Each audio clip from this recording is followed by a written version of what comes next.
በምስጋና መጠለፍና ከንቱ ውዳሴ። በስመ አብ ወወልድ ወመንፈስ ቅዱስ አሐዱ አምላክ አሜን።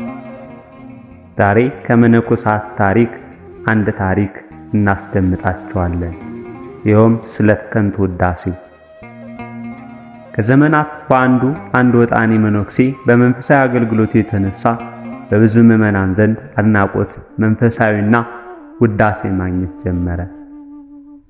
በዚህም የተነሳ ደስ ብሎት ወደ አበምኔቱ ሄደና ስለ መንፈሳዊ አገልግሎቱ በብዙ ምዕመናን መወደዱንና አድናቆትና ውዳሴ ማግኘቱን ነገራቸው። አበምኔቱ እንዲህ ብለው ምክር ሰጡት። ልጄ ሆይ ሂድና ሙታንን ተሳደብ አሉት። እንዳሉትም ወደ መቃብር ስፍራ ሄዶ ሙታንን ተሳደበ። በሁለተኛውም ሂድና ሙታንን አመስግናቸው አሉት። እንዳሉትም ወደ መቃብር ስፍራ ሄዶ ሙታንን አመስግኖ ወደ አበምኔቱ ተመለሰ።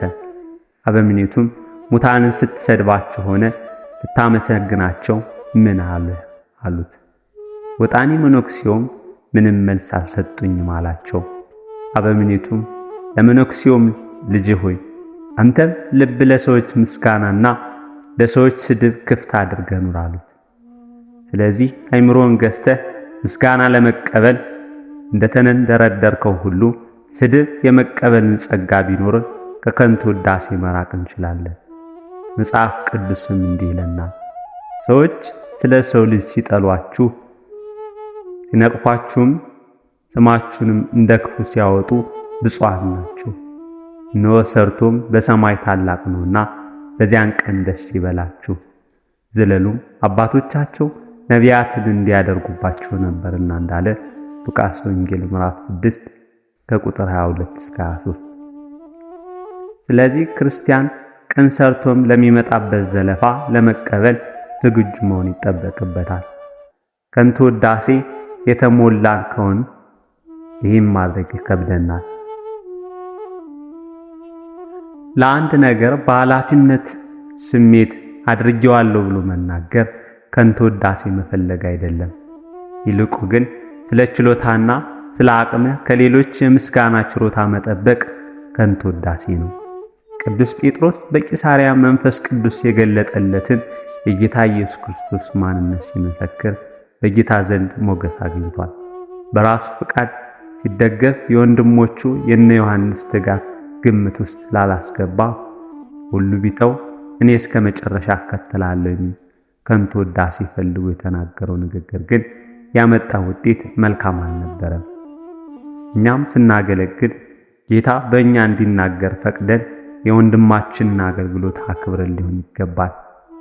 ሰዎች ሁሉ መልካም ሲናገሩላችሁ ወዮላችሁ ብሎ ጌታችን ኢየሱስ ክርስቶስ እንዳስተማረን በከንቱ ውዳሴ ተጠለፍክ የሚደረግ እዩኝ ማለት የሚሰጠን በረከት የሚጨምርልን ጸጋ የለም።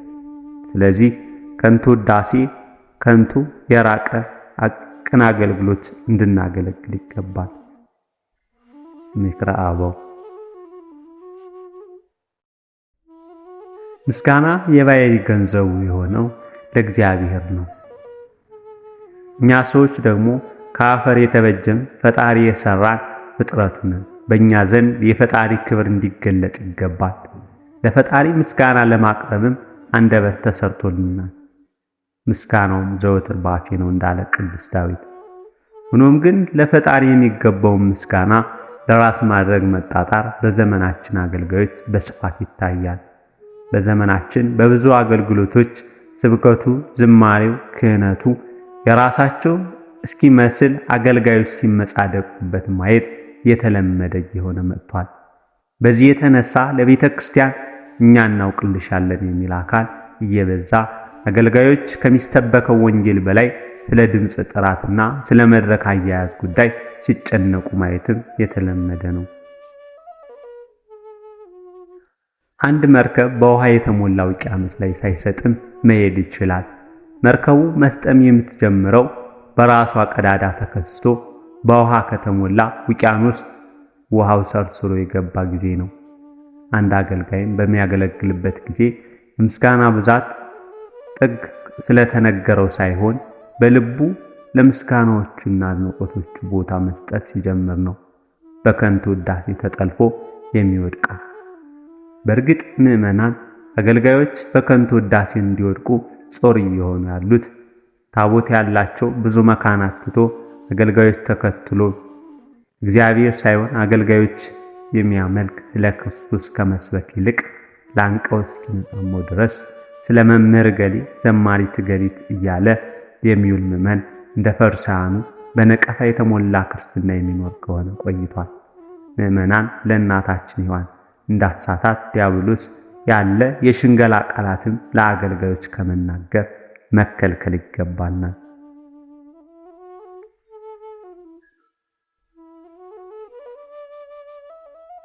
በዓልስ የምታደርጉት ለእንጨት ነውን የሚሉ አሉ። በክቡር ደሙ መስቀሉን ቀድሶት የለምን? ስለዚህ እኛ እንሰግድለታለን፣ እንገዛለታለን። መጽሐፈ ድጓ ዘመስቀል።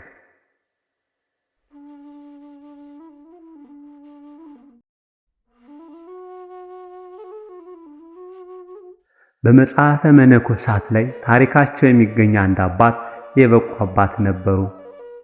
ከሰውነታቸው ብርሃን ይወጣ ስለነበር ሰው ጸጋቸውን አወቀ። እሳቸው ግን በዚያ ደስተኛ አልነበሩም። ስለዚህ ጸጋቸውን ለመደበቅ ሰው እንዳያገኛቸው ቀን ቀን መውጣት አቁመው ማታ ማታ ለመውጣት ወሰኑ። ከዛ ሰው ሲተኛ እኩለ ሌሊት ላይ ሲወጡ ከእሳቸው ላይ ከሚወጣው ብርሃን የተነሳ ሰው ነጋ እያለ መውጣት ጀመረ። እግዚአብሔር እንዲህ ነው። እኛ ትሑት ስንሆን እሱ ጸጋውን ያበዛልናል፣ ዝቅ ስንል ከፍ ያደርገናል። እኔ እንዲህ ነኝ፣ እኔ የከሌ ልጅ ነኝ፣ የከሌ የተባለው ባለስልጣን ወዳጄ ነው፣ ካዝናዬ ሙሉ ነው፣ ብሬን ይጭነቀው ምናምን እያል በብር በባለስልጣን እንዲሁም በሌላ ስንመካና ስንታበይ እንወድቃለን። የዲያብሎስም የውድቀቱ መጀመሪያ ትዕቢት ነበረች። ነገር ግን መጽሐፍ እንደሚል ማንም የሚመካ ቢኖር በእግዚአብሔር ይመካ። አባ ቢሾይ የበቁና ክርስቶስ የሚያናገራቸው አባት ነበሩ። ከዕለታት በአንድ ቀን የገዳሙ መነኮሳት አባ ቢሾይን ክርስቶስ ለእኛ የሚገለጥልን ዘንድ ንገሩልን ይሏቸዋል። እሳቸውም እሺ ይላሉ። ማታ ሲጸልዩ ክርስቶስ መጣ። ከዛ እሳቸው ጌታ ሆይ ለወንድሞቼ መነኮሳት ተገለጥላቸው አሉት። ጌታም ቢሾይ ልጄ ነገ በተራራው ላይ በ6 ሰዓት እንደመገለጥላቸው ንገራቸው አላቸውና ተሰወረ። ቢሾይም ለመነኮሳቱ ነገሯቸው። ከቀኑ 6 ሰዓት በሆነ ጊዜ መነኮሳቱ ክርስቶስን ለማየት ወደ ተራራ ሲሮጡ አንድ አቅመ ደካማ ሽማግሌ ተራራው ሰው ቁጭ ብለው ልጆቼ ባካችሁ ጌታን ላይወሻለሁና እኔንም ውሰዱኝ ያሉ ለመኗቸው። መነኮሳቱ ግን አንተን ይዘን ታዘገየናለህ፣ ሳናየው ታሳልፍልናለህ እያሉ ቸኩለናል እያሉ እያለፏቸው ሄዱ። መጨረሻ ላይ አባ ቢሾይ ሲመጡ እነዛ ሽማግሌ አባ ቢሾይን እባክህ ውሰደኝ አሏቸው። አባ ቢሾይም አቅፈዋቸው ጉዞ ጀመሩ። ትንሽ ቆይተውም ሽማግሌው ሰውዬ ከበዷቸው። ዝቅ ብለው ቢያያቸው ሽማግሌው ወደ ወጣትነት ተቀየሩ። እጁና እግሩን ሲያዩት ችንካር አለው። ደነገጡ። ክርስቶስ ነው። ቢሾይ ልጄ እንዳከበርከኝ አከብርሃለሁ። ለመነኮሳት ወንድሞች ተገልጬ እንደነበርና በንቀታቸው ምክንያት እንዳለፍካቸው ንገራቸው። አጠገባቸው ያለውን ሳትወዱና ሳታከብሩ እኔን እንወዳለን እናከብራለን ብትሉ ፍቅራችሁ ውሸት ነው። ይህም ብሎ ክርስቶስ ተሰወረ። ሰውን ስናከብር ፈጣሪ ያከብረናል። ሰው የፈጣሪ አምሳል ነውና። መጽሐፈ መነኮሳት